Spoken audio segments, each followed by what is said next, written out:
Hello guys! Magbigay ako sa inyo ng konting hello.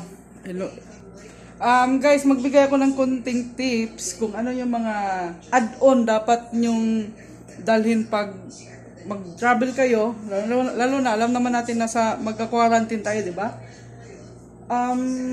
Para sa akin, sa experience ko, ako napaghandaan ko konti dahil din sa mga narinig kong mga experience sa mga nauna sa akin. Kaya itong dinala ko. Ito, mga junk foods na favorite ko. Ito yung mga dinala ko. Actually, marami to. Ito na lang natira. Kasi kanina, kahapon, kumain ako. Tapos ito, kimchi noodles. Bigay ito ng kaibigan ko. Although wala man akong cup noodles. Ito, dinala ko. 6 to eh. So, natirhan ng 2. Tapos ako, mahilig ako sa chocolates. Actually, ito, stock ko to doon sa sa accommodation para 1 buwan. Ngayon nagamit ko siya dito. Itong isang naubos ko na. Yung isang ganito, ito na lang natira. Tapos pinaka-importante guys, ito. Ito Itong anong tawag dito? Yung charger na pang Pilipinas, ito kasi dalawa lang to eh. Ito maliit to, hindi pwede yung charger natin sa Qatar. Magdala talaga kayo guys. Tapos ang tumbler.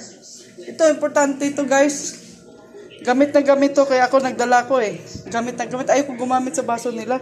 Saka isa pa, kasi yung nila, yung tubig nila nandun sa labas. Dito kasi sa labas yung tubig nila. Ikaw magsagob. Sagob. Ito yung toilet. Ikaw magsagob. Andyan yung tubig. Oo. Yan, tubig. Yan, tubig nila. Yan. Tapos may sampayan sila. Yan, pwede ka magsampay. May bolt. So, kung dagang kagkwarta, hadlok ka masudlan. Anak na may butang. Diyan mo lagay. Para safe na safe. Ito lang yung dala ko ito. Bowlingin, dalhin ko na lang yung mga gamit ko na. So, kunti na lang. Hindi pa ako nakapaglaba. So, yan guys. Tapos yung kumot nila, kompleto naman. Mayroon naman silang may towel naman. May Bible pa sila dito. May Bible sila. Pag gusto mong magbasa ng Bible. At saka yung facial guys, sa Qatar Airways, di kayo problema kasi magbigay sila. At saka bitbitin nyo kasi importante to. May talaga, paglabas doon ng eroplano, ang sa akin naiwan ko eh. Binalikan ko talaga. Hindi na lang ako pinapapasok, binigyan ako ng iba. Kasi gamit na gamit. Lalo na sa pag-transfer natin sa bus. Pinapapasok talaga nila. Tapos ibang tip, kasi mahal ang mahal ang pagkain dito sa hotel. Pero ako gusto ko kasi lechong baboy. Pinapangarap ito natira. Lechong baboy yan kanina umaga. In-order ko, manatirhan pa. Nag-order ko kasi yung pagkain nila ito sa OWA. Styro lang. Ito lang. Styrofoam lang. Yun yung Tapos, guys, magbaon kayo ng extra mask Guys, magbaon kayo ng huwag niyong kalimutan. Ako, itong gamit ko eh. Magbaon kayo ng guys, para sa mukha nyo. At saka guys, yung tawas, huwag kalimutan kasi yung tawas, Diyos ko, importante, pwede tayo lilipad. Ito, tawas yun guys. Basta sulod na ni tawas. Ang gamit guys, okay, mahal kayo mag-roll on. Ito, tawas pila na ng tawas ito.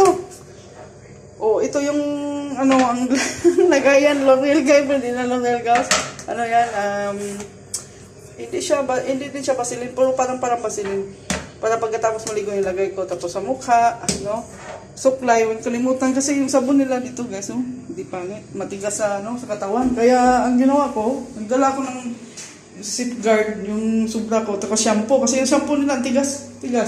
Kaya ito, sobra, dinala ko na. So, gamit na gamit siya guys. So, yan. Tapos nagdala din ako ng gel para sa lagayan tawas. Lang yan, refill lang yan. Kasi baka kailangan pagpaalis tayo. At least lang yan, kunti-kunti. Kung gusto nyo, magdala kayong sarili yung tasa. Kasi yung tasa nila medyo Hindi kasi walang naglilinis dito eh. Hindi pinapalitan pero wala akong trash sa tasa kasi wala namang panghugas na ano. Kaya ay hindi ko ginagamit. Inano ko lang siya, nilagyan ko lang ng ano, yung soap nung nakaraan pero hindi ko yan ginamitan na iniinom ko. Yung sobra kong soap doon kinalagay. Dami kong ito ano, sinipalit ko, dami kong ano, labhan na yan kasi sinuot ko na. So, yan. Ito lang naman. Ito lang yung tips ko. Basta yung tumbler, huwag nyo kalimutan. Magdala kayo, gamit na gamit yan. Tasa o extra na tea, magdala kayo ha. Extra na tea, ito mga gamot ko. Tapos yung coffee, magdala na lang din kayo. Ang sa akin, okay na. Basta mayroon akong chocolates, mayroon akong noodles, mayroon akong junk foods, okay na. Tapos order ako ng ng mamoy. So yan na lang, order. So, yan guys. Yan lang. Tapos may TV naman sila.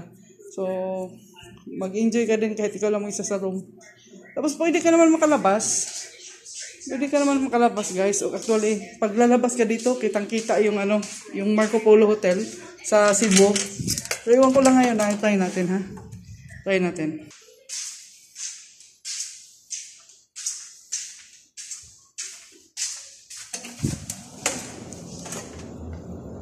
Yan Marco Polo yun eh. Ay, hindi makita dito. Hindi makita. Doon, ako kita ko eh. Yung light doon. Marco Polo Hotel yan sa Neville Hills, Lahog. Ito, sa sa Suwao man. Itong view na to sa Gorordo. Sa Hipodromo. So may Gorordo. So malapit siya sa Mabulo. Malapit lang siya sa Ayala din. Malapit siya. Along lang diyan. Along Ayala, papuntang Ayala. Madaan na mga siguro ng 048 dito, yung sa jeep. Yan, ito yung Labasan Highway yan dyan. Maganda sa na lang pag hindi gabi kasi ngayon may ilaw against the light. Maganda dito. So yan, papunta na tayo sa kwarto ko sa room 203. So, punta tayo. Tapos nandiyan yung elevator nila. So, para exit. So, yung mga basura, kita niyo ang mga garbage bin. Ilagay na sa labas pag puno. May kukuha lang. Ako sa kanina na labas ko na. So, yun lang ito. May card sila. So, di ko na dinala yung card ko. Ang ginawa ko, ko dito. Ito.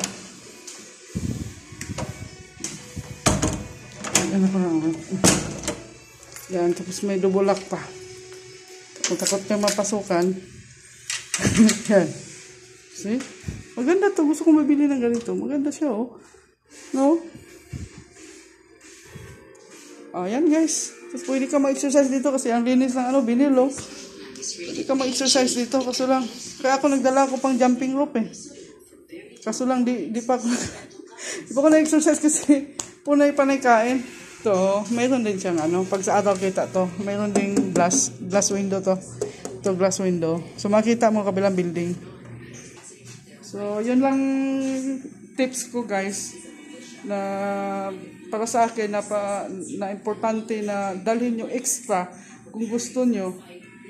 Ako nung pag-alis ko, nagdala din ako ng mga makain-kain kasi talagang mahal kahit sa airport. Ang tubig nila maliit lang 50 doon sa paglapag namin sa loob ng airport sa Mactan. Wala kang iba kasi mabilan doon lang sa window machine 50, tag 50 pati yung soft drinks na 50, lahat 50. Pero okay na lang kasi naman dito ako sa hotel 150 daw yung isang soft drinks. Pero pag may may dinganin mo yung boy para iparaning mo siya doon sa 7-Eleven. Or mapadala ka pera, pag uwi niya, kung itas mo siya, pag umaga, dalhin niya, pag duty niya, tapos bigyan mo na lang siya, ikaw na bahala. Kasi simple inutusan mo eh. Ganun ang gagawin niyo. Para kung gusto niyo na mas mapamura kayo. 7-Eleven, padala mo pera sa gabi. Balik naman yan pag duty niya kinabukasan, padala na lang kung ano yung mga kailangan. See you guys! Ko na yan, pangalawang araw. Hi Cebu. Di ba? Si Candy sa quarantine. Cebu.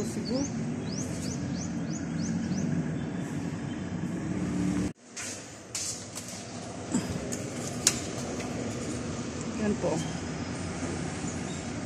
Yan po yung Marco Polo Hotel. Yan o. Yan o. Oh, Marco Polo Hotel yan eh. Yan. O, kita nyo na. Tapos, ito yung mga building na katabi. Actually, daan-daanan ko na lagi ito dati. Kasi ito yung highway. Highway dyan. Kasi dati nagbumotor ako lagi. Baka nakadaan ako dito eh. Siyempre, gabi kami din nila. Kaya hindi ko masyado siyang matumbok kung saan to. Pero alam ko, Kamputaw to sa May Gorordo. Ang Marco Polo Hotel, tanaw ko eh. Yan yung nasa dalawang building yan, no? Yung unang, pinakaunang building. Marco Polo Hotel. Tapos yung pangalawa, doon yan sa may SNCA. Sa may GMA. Wow. O, diba? I miss Cebu. Ah!